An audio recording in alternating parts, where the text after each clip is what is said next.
நம்மக்கிட்ட டாப் செல்லிங்காக இருக்க ப்ரௌனி பார்த்திங்கன்னா அசார்டட் ப்ரௌனிஸ். ஒரு ஹாஃப் கேஜியில் என்னென்ன வெரைட்டிஸ் தான் பார்க்க போகிறோம். Rose petal brownie, Biscoff brownie, lava brownie, dark chocolates brownie, Nutella brownie, இத்தனை பீஸுமே வரும் ஹாஃப் கேஜியில். Milk chocolate brownie, nutty brownie, அதில் ஆல்மண்ட்ஸ் ஓவர்லோட் பண்ணியிருப்போம். இது வந்து சாக்லேட் ஓவர்லோடு. அதில் ஒவ்வொரு பைட்லேயும் அவ்வளோ சாக்லேட்ஸ் இருக்கும்.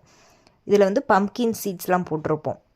வெள்ளரி விதை அதெல்லாம் போட்டு சீட்ஸ் போட்டு ப்ரௌனி பண்ணியிருப்போம். White chocolate brownie, double chocolate brownie, அப்புறம் ட்ரிபிள் சாக்லேட் ப்ரௌனி.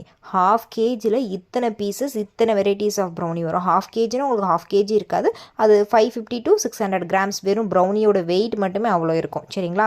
இதுக்கப்புறம் எக்ஸ்ட்ரா ஒரு 1 kg பிளெயின் கேக் ஆர்டர் இருந்துச்சு. ஸோ பிளெயின் கேக் பார்த்தீங்கன்னா இதுக்கு கேக் ஜெல் யூஸ் பண்ணியிருக்க மாட்டோம், எந்த ஒரு ப்ரிசர்வேட்டிவ் யூஸ் பண்ணியிருக்க மாட்டோம். உங்களுக்கு இந்த மாதிரி பிளெயின் கேக், அசார்டட் ப்ரௌனி இல்லை நார்மல் கிளாசிக் ப்ரௌனிஸ் எதுவும் ஆர்டர் பண்ணணும்னா மேலே தெரிகிற வாட்ஸ்அப் நம்பருக்கு மெசேஜ் பண்ணி சீக்கிரமாக உங்கள் ஆர்டரை ப்ளேஸ் பண்ணிக்கோங்க. ரொம்பவே டேஸ்ட்டாக இருக்கும். எல்லா வெரைட்டிஸ் ஆஃப் ப்ரௌனியுமே நீங்கள் ஒரே பேக்கில் ஜஸ்ட் ஒரு ஹாஃப் கேஜியில் உங்களால் வந்து எல்லா வெரைட்டிஸ் ஆஃப் ப்ரௌனிஸுமே வந்து டேஸ்ட் பண்ண முடியும். ஸோ சீக்கிரமாக உங்கள் ஆர்டரை மேலே தெரிகிற வாட்ஸ்அப் நம்பருக்கு நீங்கள் ப்ளேஸ் பண்ணிக்கோங்க. சரிங்களா?